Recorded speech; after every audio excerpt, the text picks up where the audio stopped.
तुम जब भी गुलामी करोगे, जब भी तुम गुलाम होगे, तो उसकी बस एक वजह होगी, तुम्हारी आंतरिक कमजोरी।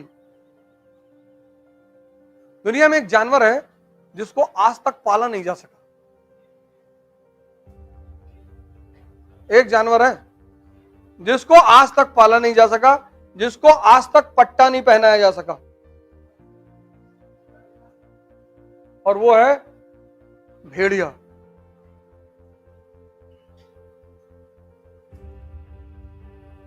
एकमात्र जानवर है पूरी दुनिया में जिसको आज तक इंसान पाल ही नहीं पाया।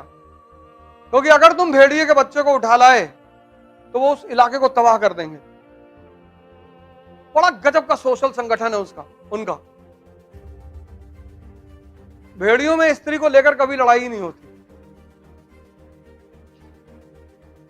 भेड़िया जो समाज है, वो जो बुजुर्ग भेड़िए हैं, वो शिकार पे नहीं जाते। जवान शिकार करते हैं, वो लेकर आते हैं, पहले बुजुर्गों को देते हैं, फिर खाते हैं। उनको तुम बंदी बना लो, मौका पा जाएंगे, तुमको फाड़ डालेंगे, चाहे जितना खिलाओ। इसलिए आज तक भेड़ियों को गुलाम नहीं बनाया जा सकता। एकमात्र जानवर है भेड़िया। कभी डिस्कवरी पर उनका एपिसोड देखो, बाकी शेर को गुलाम बनाया गया। चाइना वाइना में तो बच्चे हैं, वो नचाते हैं शेरों को।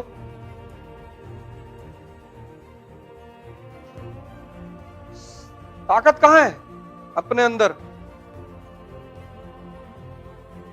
उत्साह। 3 चीजें हैं जो अगर तुम्हारे पास हैं तो तुम दुनिया के सबसे धनी आदमी हो। एक, डेयरनेस, तुम रिस्क लेना जानते हो।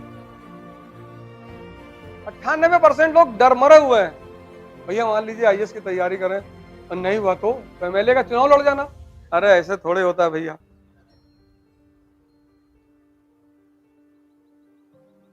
रिस्क लेना सबकी बस की बात नहीं है ही नहीं, हमें सिखाया नहीं जाता डेयरनेस। दूसरा, एंथुजियाज्म, उत्साह।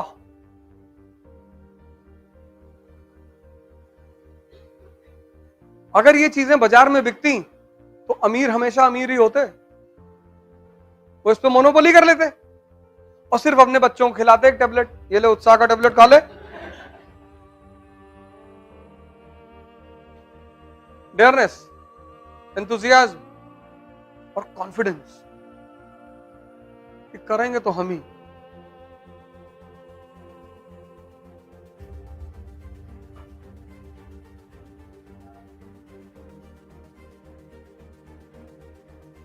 शिवाजी के पास तीनों है।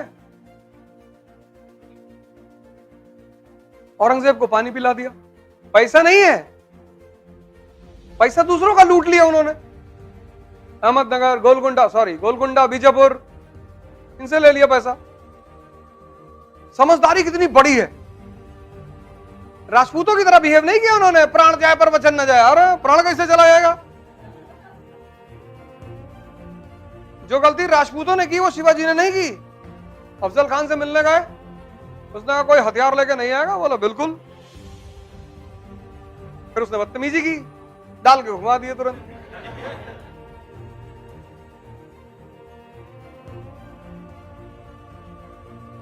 जो आदमी जिस भाषा को समझता है उससे उसी भाषा में बात करोगे ना। फिर अब अफजल खान को मार दिया, बीजापुर के सरदार को। अरे और हिंदुस्तान का आदमी, तुम इतना करो, इतना गाता है। भैया अफजल खान का हाथ पकड़ लिए, छुड़ा ही नहीं पा रहा था।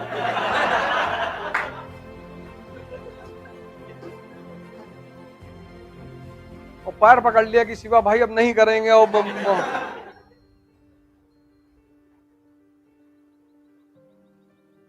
अफजल खान को मारे मुगल सूबेदार का अंगूठा काट लिए। शाइस्ता खान, सोचो कितना बेइज्जती हुआ होगा उसका। कटा अंगूठा लेके दरबार में गया कि भैया उसको मारे ही नहीं, अंगूठा काट लाए कि जाओ अपने बॉस को बता देना कि अगली बार तुम्हारा गर्दन काटेंगे और तुम्हारा बॉस का भी काटेंगे। लेकिन उस आदमी के पास एक गुरु है, रामदास।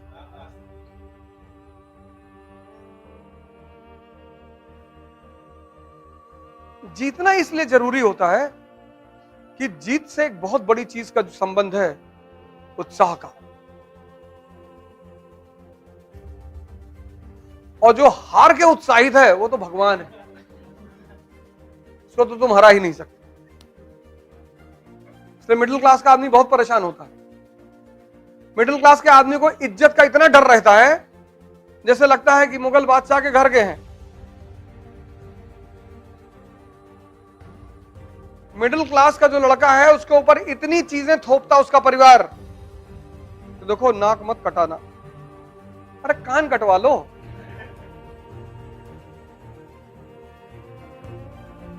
माँ बाप अनजाने में कुछ करते हैं, अनजाने में। देखो भैया, हम लोग हो रहे हैं बुजुर्ग, टीपी बहुत हाई है। युद्ध का नियम क्या है कि जो लड़ने जा रहा है उसको उत्साहित करो। लेकिन मध्यम वर्गीय माँ बाप दूसरा रास्ता अपनाते हैं कि जो लड़ने जा रहा है उसको डराओ।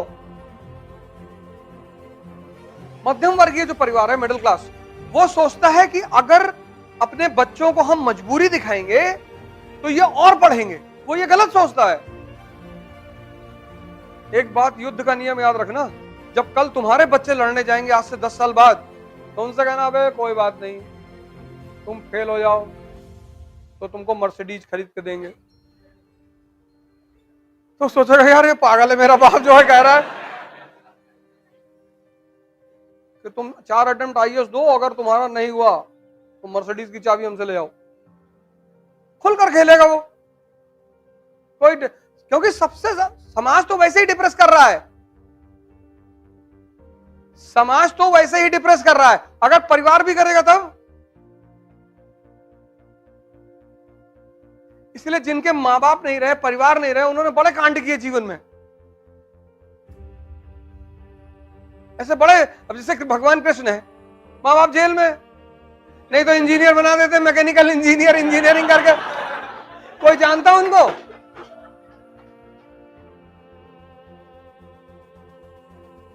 मां बाप का बस चले तो वो चाहते कि हमारे रहते तुम कुछ कर लो, चाहे तुम पीडब्ल्यूडी में क्लर्क ही बन जाओ। माँ बाप की 2-3 तमन्ना बहुत बड़ी बड़ी होती है। एक, हमारे सामने तुम नौकरी पा जाओ, और दूसरी तुम्हारी शादी हो जाओ, हम तुम्हारे बच्चों को खिला ले।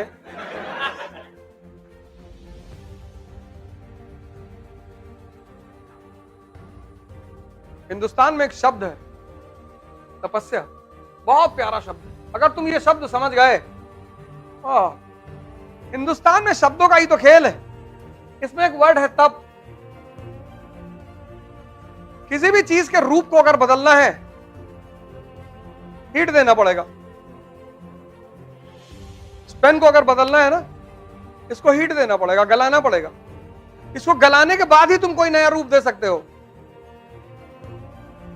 तो जिसे भी अपने आप को बदलना है, वो अपने आप को हीट देना शुरू कर देगा। उसी को तप कहते हैं। तप यानी स्वयं को बदलने का रास्ता।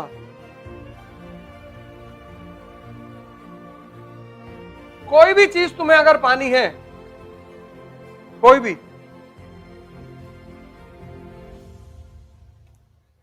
आईएएस तो बहुत छोटी चीज है। क्योंकि हमारे देश में तपस्या उन लोगों ने की जिनको भगवान पाना था, तो हमें लगता है कि तपस्या मतलब साधु नहीं। जिसको भी किसी बड़ी उपलब्धि को पाना है, उसे टेम्परेचर बर्दाश्त करना पड़ेगा। नहीं, वही फॉर्मूला ही है, और कोई फॉर्मूला ही नहीं। इसलिए तुम चाहे जितनी बड़ी कोचिंग में चले जाओ, चाहे जितना पैसा खर्चा कर दो, अगर तुम खुद को बदलने को तैयार नहीं हो, तो कोई भी कोचिंग तुम्हें सूट नहीं करेगी। तुम्हें कोई कुछ ना बना पाएगा बेवकूफ बनाने के सिवा। जो भी बनोगे वो तुम खुद ही बनोगे। इसलिए जब भी बड़ी बड़ी चढ़ाइयों पे चढ़ने की कोशिश करना, तो एक बात देखना, दर्द हो रहा है कि नहीं। अगर दर्द हो रहा है तो मतलब चढ़ाई चढ़ रहे हो।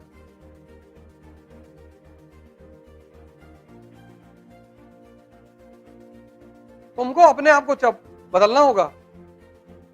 इसलिए तो आईएएस की तैयारी में इतने लोग आते हैं, आधे ज्यादा 70% तो पहले ही निकल जाते हैं, क्योंकि इसका जो पहला चरण है खुद को बदलना, वो बहुत खतरनाक है। इसका पहला चरण ही तो खतरनाक है। अब तुम कॉलेज में, कहां तुम कॉलेज में 8 घंटा पढ़ने के आदी थे? एग्जामिनेशन से पहले 10 क्वेश्चन इंपॉर्टेंट मिल गया, तुम लिख आए।